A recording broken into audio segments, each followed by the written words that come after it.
శ్మశానంలో ఆయన కూర్చోపోతే ఉగ్రభూతాలు వచ్చి ఓళ్ల మీద పడిపోయి ప్రజల్ని సత్కార్యాలు చెయ్యనివ్వవని అక్కడ కూర్చుని తాండవం చేసి వాళ్ళని కూర్చోబెడతాడు. పార్వతీదేవి అడిగింది మహాభారతం అనుశాసనిక పర్వంలో, శుభ్రమైన కైలాసం ఉండగా, ఇంత ఐశ్వర్యం ఉండగా, చింతామణి గృహం ఉండగా శ్మశానంలో ఎందుకుంటున్నారని అడిగింది.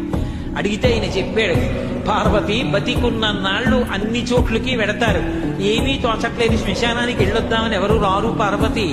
నేనంతవాణ్ణంటాడు, పొడుగ్గా ఉన్నానంటాడు, తెల్లగా ఉన్నానంటాడు, పండితుణ్ణంటాడు, పద్యాలు నాకు నోటికొచ్చంటాడు, ఉపన్యాసం చెప్పగలనంటాడు, నాకు పాటలొచ్చంటాడు, నేను నాట్యం చేస్తానంటాడు, నేను అధికారినంటాడు, నా దగ్గర డబ్బుందంటాడు, నేను పాట పాడగలనంటాడు. ఇన్ని ఉన్నాయనుకున్న వాడిలోంచి ఊపిరి బయటికి వెళ్ళిపోయిన తరువాత వాడిని తీసుకెళ్లి 4 కొత్త కర్రల మీద పడుకోబెట్టి చాప చుట్టి తాడు కట్టి పైన నూలుబట్ట కప్పి తీసుకొచ్చి అన్నీ తీసేసి కర్రల మీద పడుకోబెట్టి కాల్చేస్తుంటే జీవుడు లేచి నిలబడి పుర్రె పగిలిపోయిన తరువాత కన్న కొడుకు కూడా స్నానం చేసి వెళ్ళిపోతుంటే చీకటి పడిపోయాక, అయ్య బాబోయ్ చుట్టూ ఉగ్రభూతాలు, నా వాళ్ళన్న వాళ్ళు లేరు, వీళ్ళని నమ్ముకున్నాను, ఒక్కడు లేడని ఏడుస్తుంటే నేనున్నాను రా అని చెప్పడానికి నేను కూడా లేకపోతే చచ్చిన వాడు 1000 మాటలు చచ్చిపోతారని అక్కడ ఉన్నారు పార్వతి, నా కర్మకాలక్కడ లేనన్నాడు.